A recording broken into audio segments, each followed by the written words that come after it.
Good afternoon, everybody, and welcome to the City of Casey Council meeting of the 2nd of June. My name's Nolene Duff, and it's my great pleasure to welcome the panel of administrators appointed by the Minister on the 20th of May, and I'll introduce them shortly and invite them to say a few words. Cameron Boardman to my left and Miguel Belmar on my right. We're also joined this evening by our Chief Executive Officer, Mr Glenn Patterson, and our administrative support staff. Statement of Acknowledgement. The City of Casey proudly acknowledges the traditional owners, Casey's Aboriginal communities and their rich culture, and pays respect to the elders past, present and future. We acknowledge Aboriginal people as Australia's first peoples and as the traditional owners and custodians of the land on which we work and live.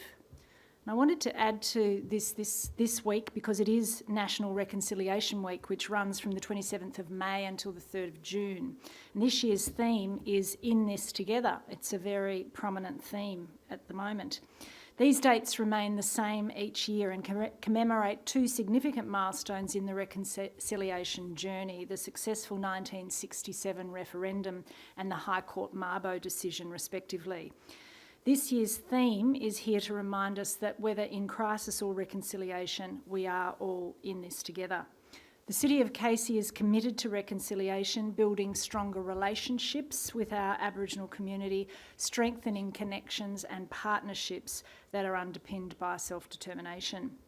We're also committed to ensuring that when the City of Casey delivers programs throughout its city, that we do have a strong representation of Indigenous leadership where that's possible. We have an Aboriginal engagement unit and an Aboriginal gathering place, of which the Council is rightly proud, and that is Reconciliation in Action. And we're very proud of those services that we offer our Indigenous community, and I've already heard some fantastic stories of the work that that particular gathering place undertakes. They include things like the Elders Yarn and Art Group and a youth homework group, which has been a very powerful group in supporting young Indigenous people within our community. For the City of Casey, success would be an empowered Aboriginal community that participates in decisions that in turn affect their economic, social and cultural well-being and give them control of their own future. So we reinforce tonight this ongoing commitment that we have to work with Aboriginal and Torres Strait Islander communities to ensure that we can have those achievements and strengthen their participation. The diversity statement. The City of Casey is home to a remarkable diversity of cultures, languages, faiths, identities, landscapes and stories. From our first Australians to our most recent arrivals and every wave between, the City of Casey welcomes and represents all community members and their respective ambitions to live healthy, rewarding and happy lives. These intersecting and overlapping community stories form Casey's collective identity and contribute to its evolving rich history. We recognise this diversity as our strength and we aim to share, nurture and celebrate it. And before I move into the business of the meeting this evening, I do want to make welcome the appointment of the panel of administrators for the City of Casey, appointed by the Minister for Local Government, Adam Somyurek, on the 20th of May, and myself as appointed as chair of the panel of administrators, and Cameron Boardman and Miguel Belmar as forming the panel of 3 administrators. I'd like to give the opportunity to Mr Boardman to say a few words first, and then to Mr Belmar, and just to introduce yourselves to the City of Casey community. Thank you. Well, thank you very much, Chair, and good evening, afternoon to those online and to those members of the Casey community who are taking the time out to listen to this, I think, quite historical moment of the first meeting of the panel of administrators. I don't necessarily want this to be a journey down memory lane for myself and to go through an extensive CV as to why I'm here and what I am proposing to do during my appointment, but I do want to start by saying that it's probably worthwhile noting that we would probably much rather not be in this position. We would probably much rather be in a situation where elected democracy and the representatives that preceded us were still here. But due to a number of factors which are very public and have been discussed in various forums quite extensively, situations have taken a certain course that's resulted in our appointment. And it's a very significant appointment, not only in a very challenging environment brought upon by the COVID-19 situation and the correlating effect that that will have on the economy, this community and its citizens, but also because we're also going through quite some significant changes as a municipality and as an organisation by virtue of legislative change and also financial impacts. And I said to the staff when I started this, and I say this to the staff and I would like to relay this message publicly, that no one who works in an organisation like this wants to wake up every day and read in the newspapers the goings-on of what's happening behind the scenes. And so the first principle that I will personally adhere to, and certainly will be adhered to by my co-administrators, is the principle of transparency, of ensuring that we have the right processes in place to make the decisions in the best interest of the community, and that we relay as best as we possibly can to the community our reasons behind that. And there will be at times when we will disagree. There will be times when the community will be telling us certain things and we will have to take action which some members of the community might not agree with. But during those times, we will do it under the principles of good governance, under the ethics and the integrity that this office requires from us, and also under our legislative framework. It is a great privilege for me to have received this acknowledgement. It is a duty that I take before me with great significance, and I will certainly ensure that my personal values, the total sum of my experience, and everything that I can do to represent this community, to meet the ambitions of the community, to deal with the current and future challenges, and to support this organisation as best as I possibly can, will be my guiding principle. And I do thank the Victorian Government. I certainly thank the Minister for Local Government for the confidence and faith that he has taken in me. And I'm very much looking forward to working with my co-administrators and the Council Executive and all Council staff, and to act in the best interests to make this municipality even better than what it is today. Thank you for the opportunity. Thank you, Mr Boardman. Mr Belmar.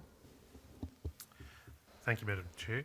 Like Mr Boardman, I also commit myself to working absolutely in the best interest of the municipality, and to keep as my governing principle that of transparency. It's important that that is always kept in mind in the manner that we do our work. And I would also like to thank the staff of the municipality who I've been meeting since arriving on the 20th of May, who have given, I think, both Cameron and I a very warm welcome, made us feel very welcome, and have ensured that we've had access to all the material that we need to be able to do our job to the best of our ability. I would like to thank the Minister for Local Government for the confidence that he has shown in me to be able to do this job. As a person who grew up in the southeastern suburbs of Melbourne, I'm very aware of the challenges that are faced by a growing and diverse community, and I'm looking forward to being able to make my contribution to the future of this municipality.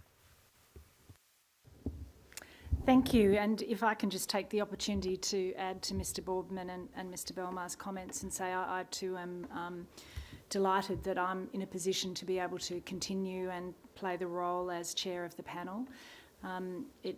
It's a great opportunity to be part of such a growing community, but also a lot of great excitement in terms of the capacity for us as a panel to work to a model of best practice in our local government sector and to deliver that to this community. So I too look forward to working with both of you, welcome you both to the City of Casey, and we're going to be working together until 2024, so we've got quite a bit of work to do ahead of us, so thank you for those words.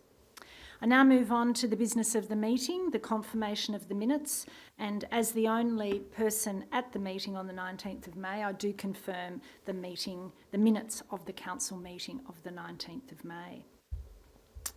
Item 3, declaration of interests. I have considered my obligations under Section 79 of the Local Government Act and do not have a conflict of interest relevant to any items on the agenda this evening, and I note that no officers have declared conflicts in reports presented this evening. Can I confirm, do either Mr Boardman or Mr Belmar have any conflicts of interest? Nothing to declare, Chair. Likewise, nothing to declare. Thank you, and that'll be duly noted. Item 4, public question time. There were no public questions lodged for tonight's meeting. So I now move on to officer reports. We have a report at item 5.1, which is the relocation of planned recreation facilities in Clyde North. And I do note that we have had some comments received in Casey Conversations. I'll leave that to the mover of the item to note on our behalf. So do I have a mover for item 5.1? Chair, I would like to move that resolution. Move Mr Boardman. And seconder? I second that. Seconded Mr Belmar. Mr Boardman, I invite you to speak to the item. I would like to make some very brief comments if I could, Chair, and reference the public comment that we would have. I'm certainly not going to be identifying the individual who has made the comment and asked a question. I will reflect upon the question though, and I'm sure that this person will not object to me reading the question in full. The question was, I was wondering what effect having an indoor sports complex at Clyde North has on the current Edwin Flack Reserve Structure Plan with respect to potential indoor facilities there. I think that it's important to note that this is in a growth area. It has currently around about 3,000 residents, with the anticipation that there will be a further almost 15,000 residents moving in the foreseeable future. So from a council perspective, we need to be very conscious about providing the right level of facilities and infrastructure to support that growing community. But it's not so much about just meeting those expectations, it's also providing some degree of incentive, not just to promote the economic benefits that that particular part of the municipality can provide, but it's also to improve the livability and general recreational standards commensurately. And whilst this is the Hardies Road Major Activity Centre is significant, it will benefit from this relocation. There is, of course, the health issue in regards to the overhead power lines, and I've been advised, and I take on board the advice quite earnestly, that this will improve any associate health ramifications as a consequence of this relocation, which is a significant point to make. So it is something that has been considered quite extensively here at Council, and of course has gone through a vigorous public consultation process. It is also important to note that there will be a draft Edwin Flack Reserve Master Plan that's currently being prepared. That will obviously go through a further consultation provision. There will be an opportunity for the public to provide further commentary on that. And also that will consider the stating provision required for the local area. So the reassurance that I provide to the community is that this has been a vigorous activity, that it has gone through quite an extensive amount of internal consideration combined with the external public consultation and the feedback, all of which has been taken into consideration. And because of the extensiveness of that, I'm quite pleased, Chair, to move the recommendations as per the 6 that are outlined in the agenda in the public papers. Thank you, Mr Boardman. Mr Belmar, would you like to speak to the item? Thank you, Madam Chair. Very briefly, on reviewing the documents, what is apparent to me is that this is an opportunity that has arisen from in a growing municipality to effectively council undertake the development in a location to where it was originally planned, but it's an opportunity that's appropriate to take, and it shows the way in which council takes those opportunities and is able to be nimble in the way that it was able to move reasonably quickly to undertake that step, and I commend the motion. Thank you. I too just make a couple of comments about the report. I think it's a great opportunity for a much better outcome in terms of location of the facility, and I thank the officers for the work that they've done. I put the motion to the vote. All in favour? Carried unanimously. Thank you. Now move on to item 2, review of road safety in the coastal villages area of the City of Casey. Do I have a mover for the recommendation? I move that motion. Mr Belmar, seconder. I'm happy to second the resolution. Thank you. Would you like to speak to the item, Mr Belmar? Yes, Madam Chair, I will.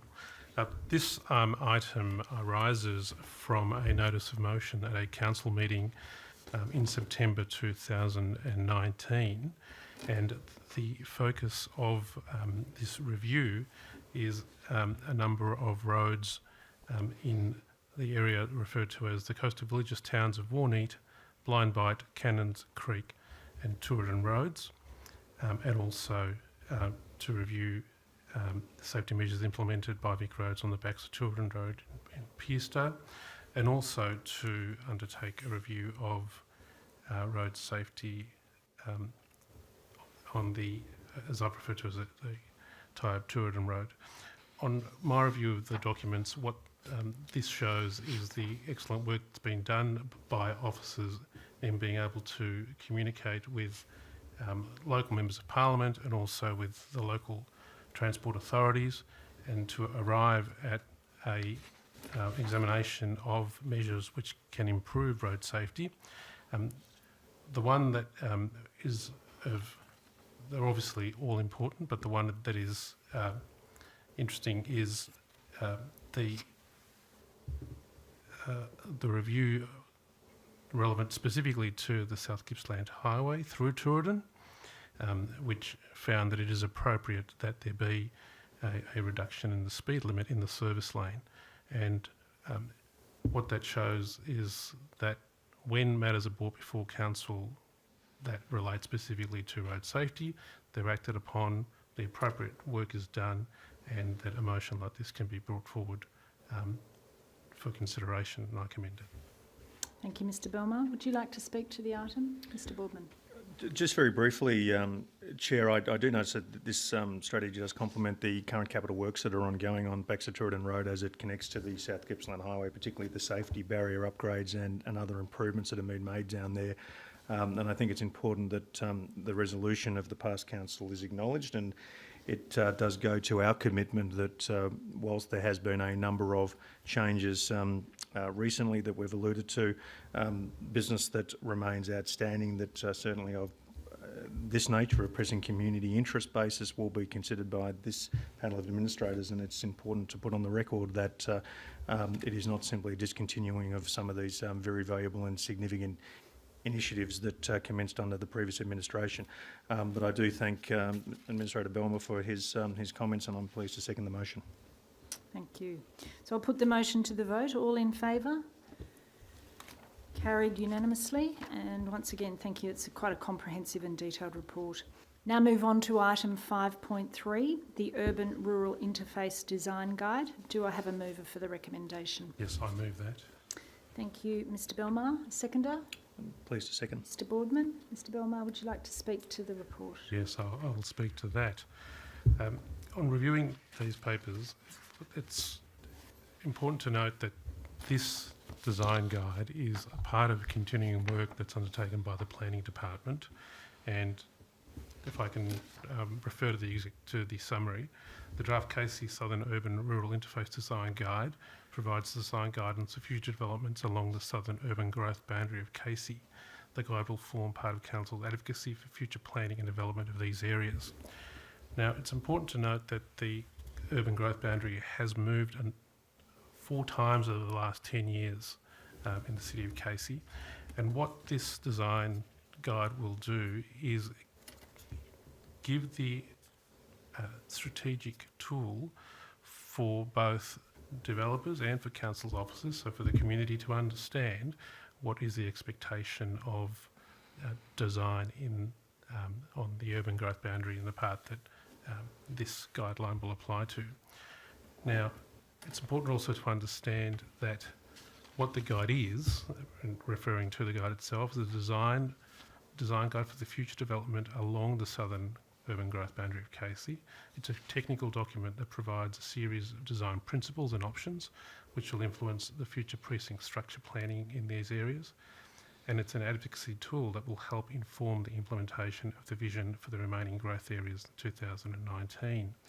And it's this type of important work that is done by councils, in particular Casey in this instance on a urban growth boundary, which ensures that planning occurs in an orderly manner, and that in an area that's undergoing change like an urban growth boundary, that design principles are applied, and they're applied not just in the inner city, but also applied in areas that are undergoing change, and I commend it.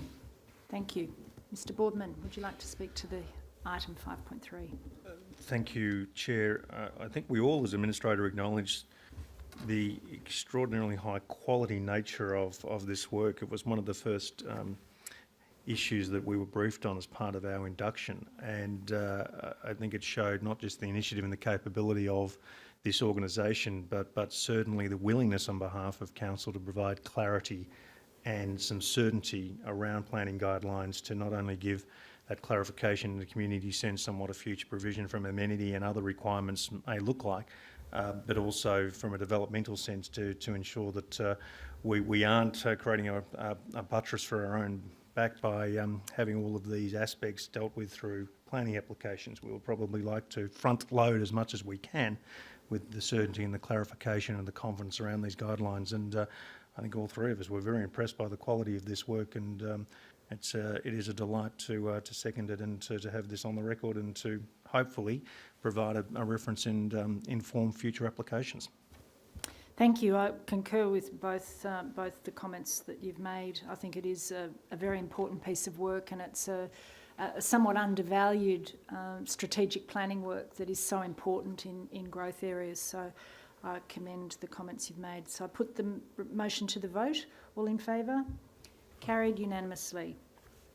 And the final item, very brief agenda this evening, is item 5.4, the lease of Wilson Botanic Park Berwick Cafe.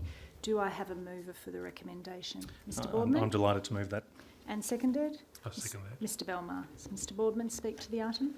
It is quite topical, Chair, that yesterday the Victorian Government lessens restrictions on hospitality venues, that we are dealing with this particular resolution tonight.